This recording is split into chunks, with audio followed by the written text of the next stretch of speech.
Olá pessoal, tudo bem com vocês? Na nossa última aula, vimos que a cadeia de suprimentos tem vários processos, que vão desde a compra de um produto pelo cliente até a reposição dos produtos consumidos. Aprendemos também o conceito de produto e suas principais características, bem como a importância da estratégia da cadeia de suprimentos.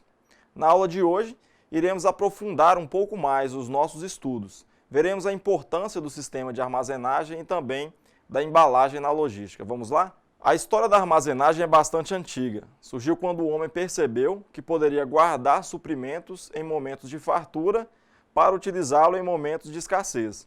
Atualmente, as organizações são desafiadas a operar suas atividades de forma eficiente e eficaz, para garantir a competitividade e a sustentabilidade da sua organização no mercado global. O aumento da demanda imposta pela complexibilidade operacional da cadeia produtiva e as exigências impostas pelos clientes obrigam as organizações a uma estratégia que possa agregar valor e, ao mesmo tempo, reduzir o custo operacional. Uma dessas estratégias é, sem dúvida, a armazenagem de produtos. Mas, afinal, qual o conceito de armazenagem? A armazenagem é a atividade que diz respeito à estocagem ordenada e distribuição de produtos acabados dentro da própria fábrica ou em locais destinados a este fim, pelos fabricantes ou através de um processo de distribuição. Os produtos estocados são considerados recursos materiais, que são os itens ou componentes que uma organização utiliza nas suas operações do dia a dia, na elaboração do produto final. Outra pergunta que você deve estar na sua cabeça: para que serve a armazenagem?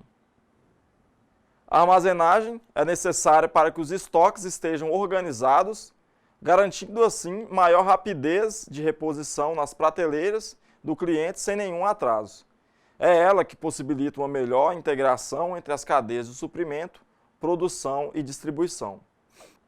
Alguns fatores determinam a necessidade de armazenagem, como necessidade de compensação de diferentes capacidades nas fases de produção, redução dos custos de mão de obra, redução também das perdas de materiais por avarias e melhoria na organização e controle da armazenagem. Além disso, com a armazenagem correta, seus produtos estarão protegidos de forma adequada contra umidade, incêndios, pragas, entre outros. Assim, o risco de haver perdas materiais é muito menor e isso garante o quê? Maior lucro e satisfação dos clientes. O espaço físico em que se depositam matérias-primas, produtos semi-acabados ou acabados, e que estão à espera de ser transferidos ao seguinte ciclo da cadeia de distribuição, é chamado de armazém. O armazém tem basicamente 4 atividades, sendo elas: primeiro aí, a área de recebimento. A função básica da área de recebimento de materiais em um armazém é assegurar que o produto entregue esteja em conformidade com as especificações constantes no pedido de compra. Especificações essas de quantidade de produto, valor unitário, condições de embalagem, qualidade do produto, como prazo de vencimento, dimensional, características físicas, como até mesmo a cor. A função básica é conferir quantitativamente e qualitativamente. Na área de recebimento, ainda a gente pode constatar algumas não conformidades, como prazos de entrega, erro de cobrança de frete, entre outros. Segundo aí, é a guarda de produtos. A guarda do produto ela consiste em movimentá-lo com segurança, utilizando-se de equipamentos adequados para movimentação e armazenagem. A guarda dos produtos deve ser de forma ordenada, identificadas por códigos numéricos ou códigos de barra. A função básica da guarda dos produtos consiste na embalagem dos produtos em pallets e os registros das operações de entrada e saída de produtos. O terceiro aí é o controle. Controle dos recursos armazenados. Os produtos e insumos armazenados são os recursos circulantes que compõem o patrimônio de uma organização. Por serem tão importantes, precisam ser controlados na estocagem e também na movimentação. A forma mais eficiente de controle desses recursos é a automatização do sistema. A automatização consiste em classificar, endereçar, codificar os produtos através de um código de barra. O controle dos recursos materiais será feito através do inventário físico e contábil realizado de forma periódica pela organização. E por fim, temos a área de expedição, que tem como função básica fazer a expedição de produtos em um armazém e também assegurar que o produto expedido esteja em conformidade com as especificações constantes na nota fiscal. Especificações essa de quantidade de produto, valor unitário, condições de embalagem, qualidade do produto, como prazo de vencimento, qualidade dimensional, características físicas, como cor. Na área de expedição, ainda podemos constatar algumas não conformidades, como produto mal acondicionado em embalagens, erros de contagem e também troca de produtos. Todo trabalho realizado em armazenagem exige investimentos em instalações, equipamentos e treinamento de profissionais que irão operar toda essa estrutura. As empresas voltadas a esse investimento podem medir o retorno do investimento através da agilidade, giro correto dos materiais, praticidade, acuracidade dos estoques e no atendimento aos seus clientes. Entretanto, um grande número de empresas coloca ênfase igual ou maior em sua habilidade de receber um retorno sobre o ativo, que é uma mistura de margem de lucros e capital de giro. O uso do armazém objetiva, primeiro, a maximização do uso de espaços, aumentando assim, a área estática através do uso de pallets e permitindo também o armazenamento de um número maior de produtos. Segundo, acesso rápido aos itens armazenados através do uso de endereço, evitando, portanto, o gasto de tempo durante a sua busca. Isso facilita também a agilizar a produção, evita perda de tempo. E por último, terceiro, proteção e conservação dos materiais de acordo com as suas propriedades e especificações. Também existem 4 razões básicas para se utilizar um armazém. Primeiro, reduzir o custo de transporte e produção. Segundo, a coordenação de suprimentos e demandas, produtos sazonais, commodities. Também temos as necessidades de produção e, por fim, considerações de marketing. A armazenagem possui também algumas funções, como a manutenção de preço, que nada mais é do que estocar produtos sazonais. Podemos citar como exemplo a política do governo brasileiro, que estocou produtos da cesta básica no período da safra para distribuí-lo na entre-safra, mantendo o preço competitivo. Segundo, a segurança, manter o produto estocado e armazenado dentro das normas de segurança e garantindo a qualidade por um longo período de tempo. Temos também como função da armazenagem a estratégia, manter o produto na quantidade certa, no momento certo, para atender o cliente quando for solicitado. Outra função é flexibilidade, que é atender os diversos clientes ao mesmo tempo com diversos produtos diferentes. A consolidação, que é unir as cargas de produtos de mais de um fabricante e enviá-la a um único cliente. E por fim, o transbordo. Receber a carga de produtos de um único fabricante, realizar o picking, que é a separação, e enviar a mais de um cliente em cargas de menor volume. O uso de armazéns possibilita a redução de custos com transportes através da consolidação de cargas. Aproxima também a empresa dos seus clientes e fornecedores e agiliza a entrega dos produtos. E também compensa as defasagens ocorridas na produção. Entretanto, o capital se torna imobilizado, uma vez que a mercadoria passa muito tempo parada, além de aumentar o risco de envelhecimento do produto, necessitando assim de um maior controle e gerenciamento da armazenagem. Os custos com a movimentação também aumentam devido à falta de rotatividade dos produtos, visando no caso visando atender à demanda. Os armazéns podem ser classificados quanto ao ciclo de produção ou quanto à distribuição. Vamos ver. Quanto ao ciclo de produção, os armazéns são classificados em armazéns de matérias-primas, de produtos em processo, peças adquiridas, peças semi-acabadas, armazéns de materiais em processo, de produtos acabados ou de peças de manutenção ou da manutenção. Quanto à distribuição, eles podem ser classificados como atacadistas, aqueles que vendem em grande quantidade, varejistas, aqueles que vendem unidade mais picada, e armazéns de assistência técnica, aqueles mais voltados para manutenção. Atualmente, os armazéns não têm seu significado resumido apenas a sótãos, mas sim, como já foi dito, a qualquer espaço físico onde sejam depositadas matérias-primas, produtos acabados ou ainda não finalizados. Ou produtos também que aguardam a transferência para outros pontos de venda ou então outros locais. É nos armazéns que as empresas mais utilizam diversos tipos de sistema de armazenagem. Existe uma série de tipos de armazéns e cada indústria utiliza aquele que melhor lhe convém. Vejamos. Temos os armazéns próprios, que é nada mais que um depósito próprio e é operado pela própria empresa, né? Proprietária da mercadoria.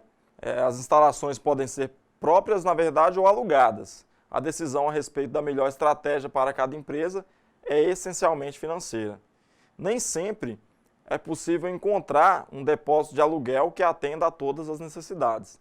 Depósitos exigem, por exemplo, muitas atividades de manuseio de materiais e as instalações existentes disponíveis para aluguel podem não estar adequadamente projetadas.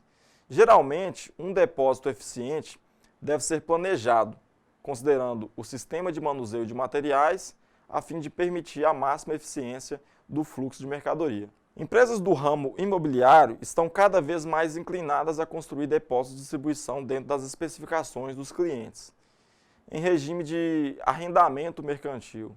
Esse tipo de construção personalizada existe em muitos mercados, sob contratos de arrendamento mercantil para períodos a partir de 5 anos de duração. As principais vantagens da armazenagem própria são o controle, a flexibilidade, os custos e outras vantagens que são intangíveis. Depósitos próprios oferecem mais controle, pois a empresa tem a autoridade absoluta para a tomada de decisões a respeito das atividades e das prioridades nas instalações. Esse controle facilita a integração das operações do depósito com os outros procedimentos logísticos internos da empresa. Depósitos próprios oferecem, geralmente, mais flexibilidade, pois podem ser ajustadas, na verdade, políticas e procedimentos operacionais para atender necessidades específicas. Empresas com clientes ou produtos muito especiais são frequentemente motivadas a instalar seus próprios depósitos. Depósito próprio são também considerados menos custosos do que depósitos públicos, porque nos custos daqueles não são computadas margens de lucro. Assim, tanto os custos fixos como os custos variáveis são menores. Essa vantagem, todavia, pode ser enganosa, já que depósitos públicos são frequentemente mais eficientes ou operam com faixas salariais mais baixas. O importante é proceder às avaliações precisas do total de custos envolvidos antes de tomar uma decisão sobre a estratégia a ser adotada. Por último, eles têm certas vantagens intangíveis, particularmente no que diz respeito à presença no mercado. Um depósito próprio, com o nome da empresa na porta, dá aos clientes a impressão de pronta resposta e estabilidade. Essa impressão dá, às vezes, uma vantagem de marketing sobre outras empresas. A maior parte das indústrias e grandes empresas comerciais possuem seus armazéns, que variam desde instalações simples para condicionamento de pequenas quantidades até grandes instalações especializadas em commodities, granéis, frigoríficos, utilidades domésticas e imobiliários. O questionamento que se faz em investir no armazém próprio é se a taxa de retorno é compensatória ou não. Além do risco da perda de capital, a empresa irá criar mais um elo de atividade meio, né?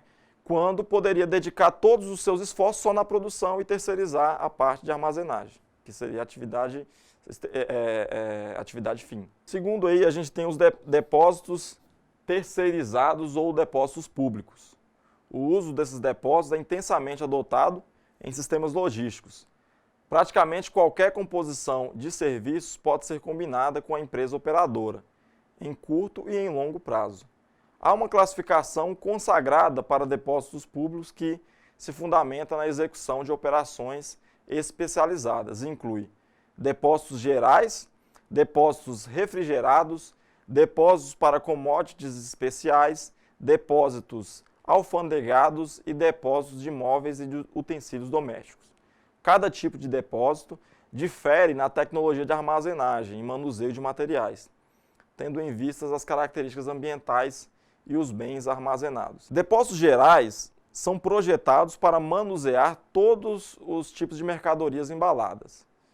Depósitos refrigerados são aqueles que têm um ambiente congelado ou temperatura intermediária e manuseiam e armazenam normalmente alimentos, medicamentos, produtos químicos e que exigem baixa temperatura. Depósitos especiais para commodities são aqueles projetados para manusear grandes volumes ou itens que exigem condições especiais de manuseio, como pneus ou roupas.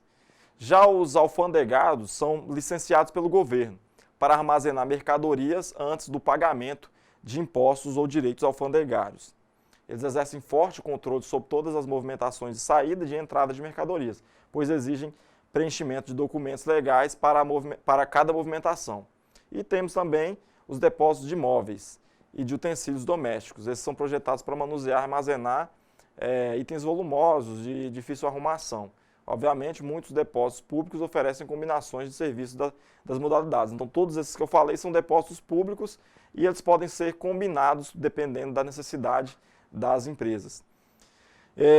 Depósitos públicos também proporcionam flexibilidade financeira e vantagens a economias de escala. Muitas vezes, há maior especialização no que diz respeito às habilidades operacionais e de gerenciamento, pois a armazenagem é o seu negócio.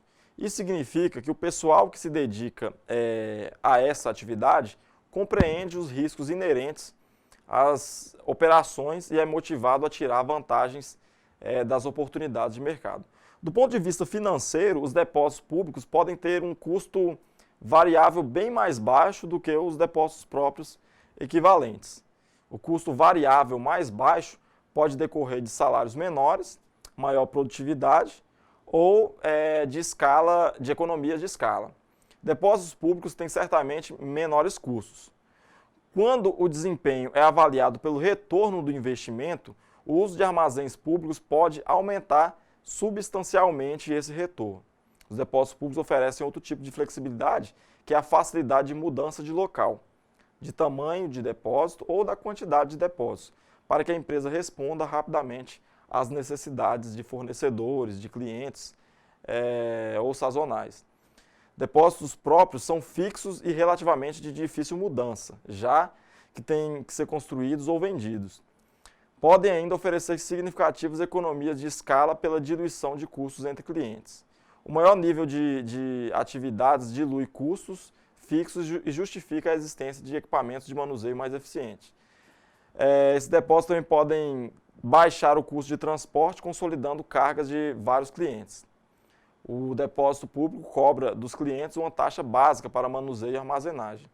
Para o manuseio, a taxa é proporcional à cubagem ou peso da mercadoria, e para a armazenagem, a taxa é aplicada à quantidade, em volume ou peso, armazenado durante o mês.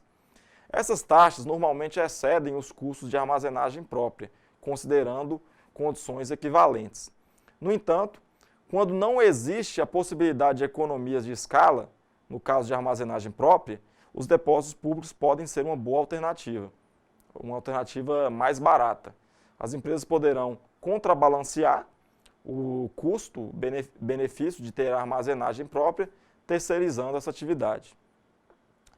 O depósito próprio pode ter também a capacidade ociosa e os custos de manutenção permanecerem fixos, ou ainda a necessidade de armazenagem da empresa, seja por curtos períodos de tempo.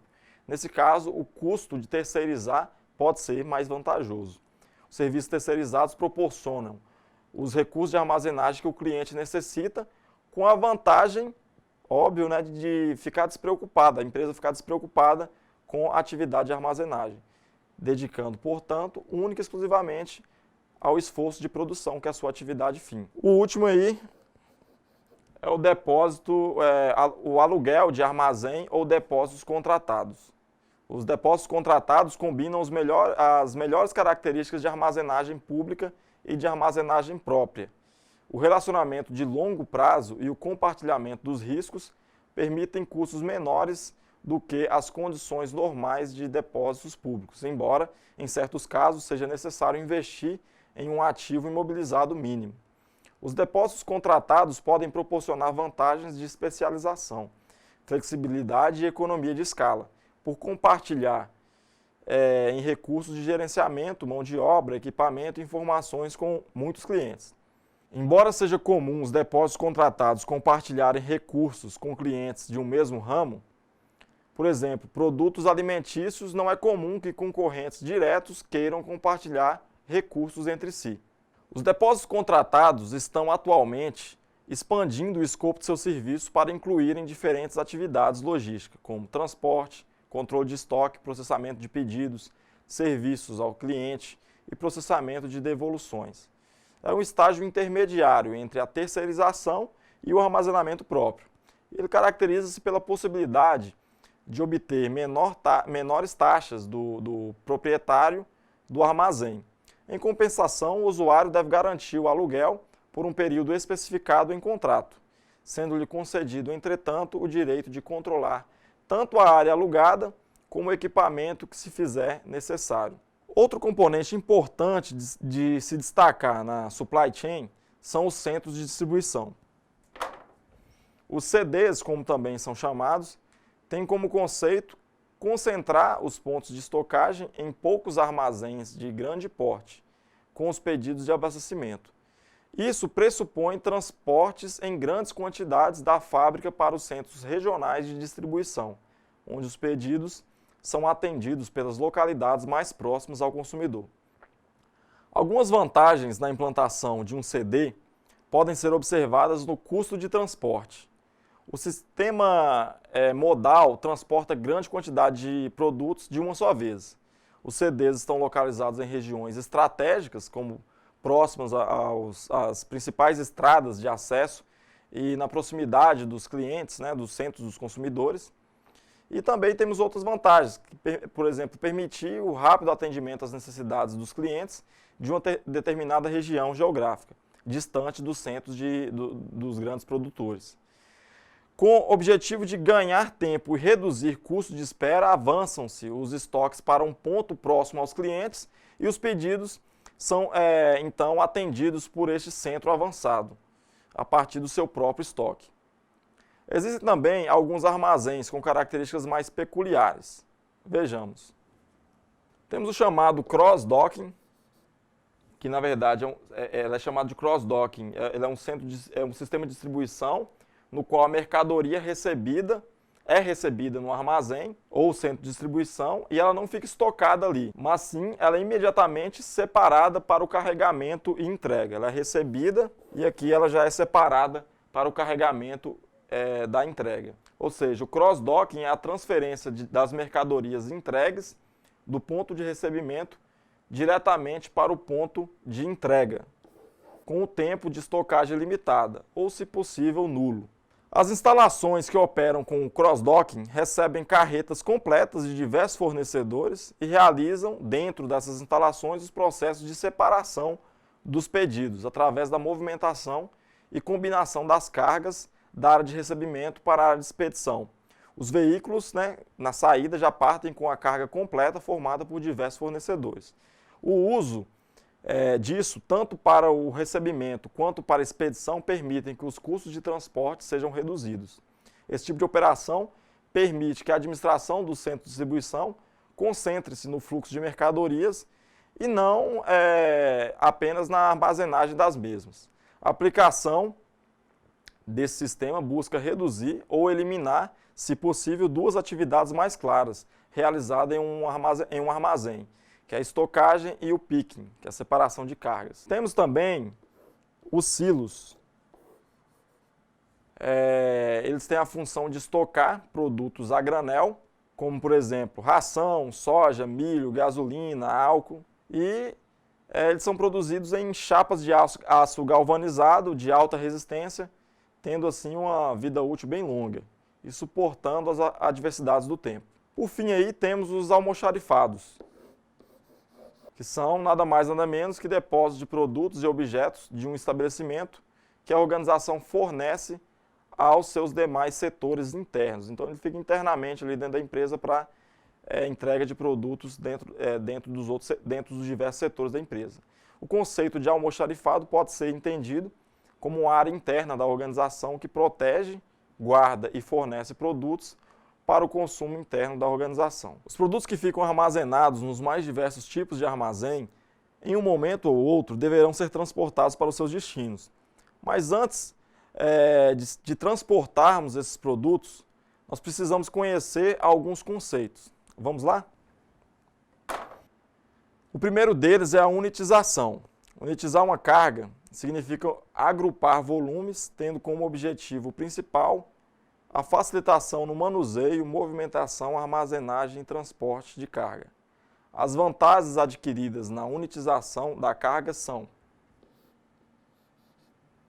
menor utilização de mão de obra, menor número de manuseios de carga, reduzir volume, redução de custo de embarque e desembarque, ganho de tempo e, por fim, aí, redução de custos com embalagens. Para deixar mais claro, a unitização consiste na operação de união de mercadorias de peso, tamanho e formatos diferentes em cargas de volume unitários, possibilitando, então, uma racionalização do espaço útil e maior agilidade e segurança em processos de desembarque e embarque. As cargas unitárias devem possuir o maior tamanho possível, desde que esse tamanho seja compatível com os equipamentos de movimentação. Os tipos mais comuns de unitização de cargas são os seguintes. Primeiro, aí, a pré-lingagem ou cargas pré-lingadas. Segundo, cargas paletizadas e os containers. Na pré-lingagem, um objeto ou um conjunto de objetos são agrupados, envolvidos por uma rede ou cintas com alças adequadas à movimentação por içamento. Essa técnica é utilizada principalmente para transporte de produtos embalados em sacos. Ela não é indicada para caixas, pois no momento do içamento ocorre um curvamento da carga e isso pode ocasionar aí o rompimento das caixas e, consequentemente, a queda do produto. Já na paletização, que é a segunda figura, é utilizada uma plataforma disposta horizontalmente para carregamento, constituída de vigas ou blocos, cuja altura é compatível com o equipamento que vai movimentar esse pallet e que permite o arranjo e o agrupamento de materiais, possibilitando, portanto, estocagem, movimentação e transporte como uma única unidade. Essa é a principal forma de unitização, e é utilizado na movimentação interna de empresas, na movimentação nacional e internacional. Na área comercial, o processo inicial se deu nos portos, onde a movimentação de carga manual foi gradativamente sendo substituída pela movimentação mecânica. Os pallets industriais são fabricados principalmente em madeira, mas podem ser fabricados também em aço, alumínio, plástico. Por fim, aí, a gente tem os containers, que é um recipiente construído em aço, alumínio ou fibra, possui uma alta resistência e das principais características é a rapidez e a redução de custo. Ele pode ser utilizado para unitização, acondicionamento de granéis, cargas consolidadas ou cargas de peças únicas e indivisíveis. Durante a unitização das cargas, é importante analisarmos qual a melhor forma de organizarmos as embalagens. Existem alguns padrões de empilhamento, sendo os mais comuns O empilhamento cruzado, conforme vemos na primeira figura aí, onde as embalagens são colocadas umas sobre as outras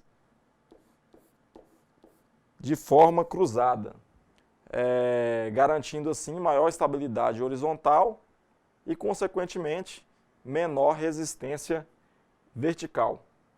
Temos também o empilhamento em colunas, conforme podemos ver na segunda figura aí. Garante de forma oposta ao empilhamento cruzado, maior resistência vertical e menor estabilidade na horizontal. Após configurarmos as cargas, é necessária a estabilização para que ela se mantenha configurada durante o manuseio. Uma das formas é usando o filme esticável, também chamado de stretch. Sua estrutura é formada por 3 camadas sobrepostas de plástico. Esse é o stretch. E ele é atóxico, podendo entrar em contato direto com alimentos. Normalmente, ele é utilizado em indústrias aí de refrigerante, indústrias de embalagem, latas, garrafas, frascos, indústrias de papel e celulose, dentre outros. Outra forma também utilizada é o filme termorretrátil, ou shrink, que é um filme plástico totalmente transparente e inodoro. Ele é aplicável em indústrias de bebidas e indústria alimentícia em geral, eletrodomésticos, indústrias químicas, indústria de cosméticos, indústria farmacêutica, entre outras. Temos também o chamado cintamento, onde os produtos são presos uns aos outros por meio de cintas, arames ou fitas. O tipo de cinta mais usado é o de aço, mas hoje o emprego de fitas sintéticas estão ganhando o mercado. O conceito de extrema importância na unitização de cargas é a chamada containerização. A containerização é um importante elemento de inovação em logística que revolucionou o comércio internacional. Até então, a manipulação das mercadorias exigia um trabalho brutal de força humana. Havia risco de danos à carga, ao manipulador, ao meio ambiente e além da facilidade de roubo. A utilização de contêineres padronizados reduziu o tempo de carregamento e descarregamento em portos, otimizou os espaços de armazenamento e possibilitou a utilização intermodal do transporte de cargas, tornando todo esse processo mais rápido, seguro e eficaz. Na containerização, temos que destacar algumas vantagens e alguns riscos. Como vantagens, a gente pode lembrar aí o aumento da produtividade dos equipamentos, a redução do congestionamentos e atrasos, menores custos de embalagens, influências no decorrer do transporte, custos mais baixos no seguro marítimo. Só que temos os riscos também. Durante o carregamento ou descarregamento, por exemplo, podem ocorrer choques ou empurrões, escorregões, quedas no transporte ou utilização de equipamentos inadequados. E também, se a gente considerar os diversos modais que transportam os contêineres, temos também riscos significativos.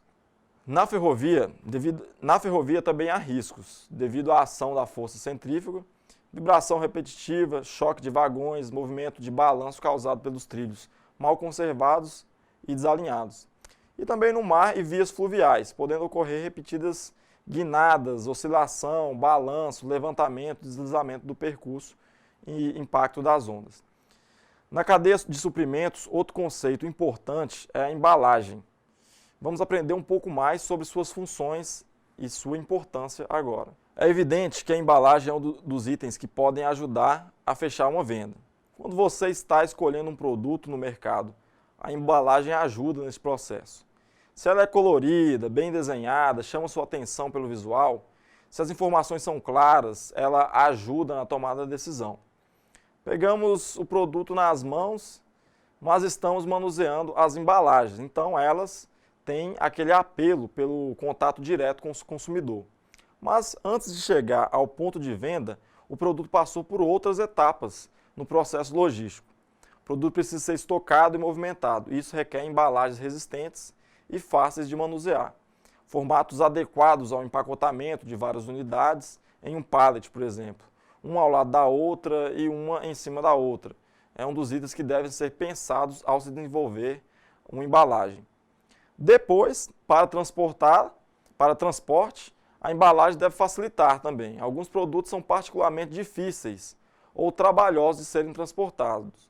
É o caso de produtos volumosos, mas muito leves. Por exemplo, garrafões de água vazio, ou pneus, ou rolo de papel higiênico.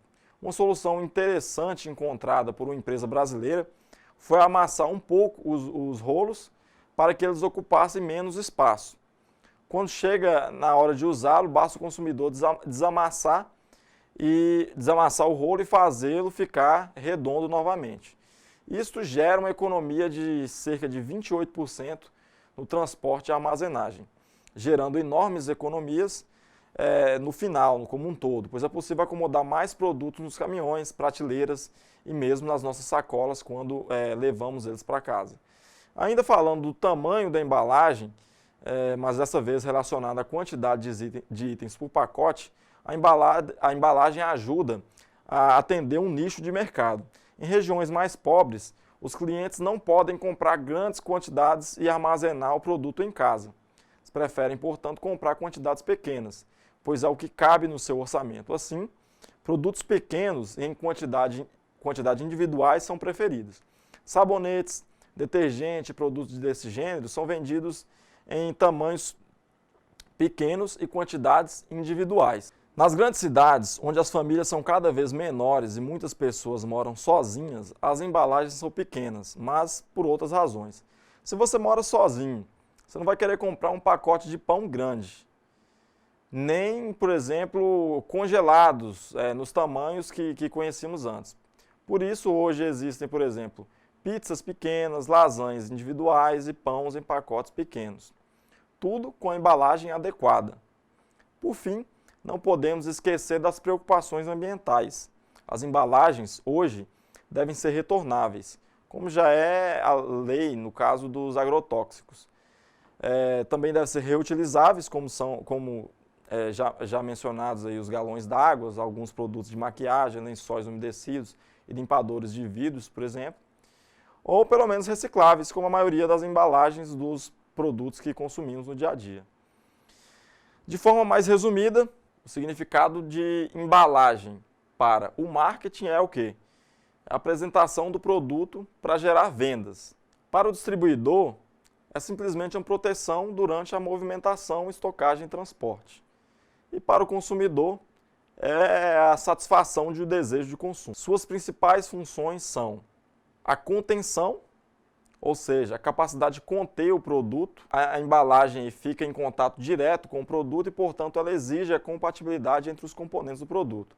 Como podemos ver aí no exemplo, a película no iogurte e a tampa na caixinha de suco, elas não permitem o vazamento do produto, bem como o pote e a própria caixinha, eles não permitem o vazamento do produto a ser consumido. Segundo aí, a gente tem como também função da embalagem a proteção, que é a capacidade de proteger o conteúdo de todos os perigos do transporte e manipulação. Da mesma forma aí, a caixinha de suco e o pote de iogurte não permitem que nada externo entre em contato com o produto a ser consumido.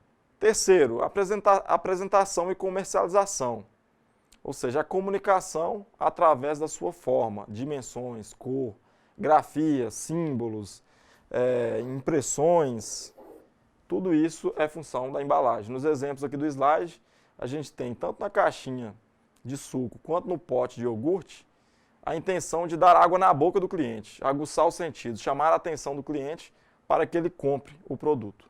E temos também como função a movimentação, que é considerada uma embalagem terciária. Transporta múltiplos produtos da embalagem de comercialização para ser movimentada racionalmente por equipamentos mecânicos.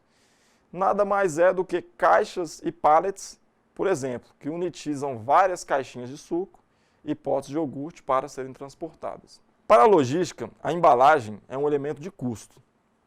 Estes custos têm relação com a embalagem de proteção dos produtos, eficiência na distribuição, no armazenamento e no transporte.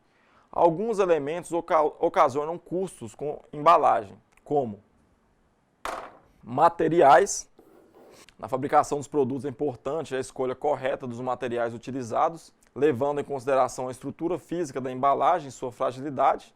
Esses fatores influenciam no custo final da embalagem. Equipamentos e mão de obra.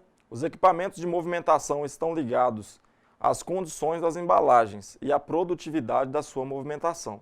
A mão de obra, o manuseio dos produtos embalados em más condições em embalagens frágeis, combinados com a mão de obra sem preparo, eleva o custo dos danos causados nos produtos. Sob o ponto de vista do transporte e distribuição, a embalagem pode ser vista por alguns fatores, tais como tempo de entrega, embalagens frágeis, fora de padrão, com produto mal condicionado, dificultam a movimentação dos produtos, aumentando o tempo de entrega. Condição de carga na chegada. Um dos melhores indicadores de desempenho de uma embalagem relacionado ao transporte e distribuição está relacionado ao custo e danos causados ao produto pela ineficiência da embalagem, que não atende a especificações de proteção do produto. Para ficar claro, pense num espelho que será levado de São Paulo até Minas Gerais, utilizando uma embalagem bem grosseira, inadequada. Provavelmente, esse espelho chegaria a seu destino totalmente quebrado. Os materiais mais utilizados na fabricação das embalagens são, primeiro, madeira. Podemos citar como exemplo as caixas industriais, caixas agrícolas, como vocês veem na figura, engradados abertos e fechados, caixas de compensados, tonéis e barris. Segundo, papel e papelão ondulado, como caixas, diversas caixas, envelopes, papel de embrulho, separadores. Terceiro, metal, latas, contêineres, pallets, contentores, caçambas. Temos também as embalagens de vidro, vidros de remédio, potes, garrafas, embalagens de plástico, como aquelas embalagens lá famosas de plástico bolha, potes, sacos, garrafas, tambores e filmes, tambores filmes. Então por hoje é só, pessoal. Espero que vocês tenham gostado da aula e até a próxima.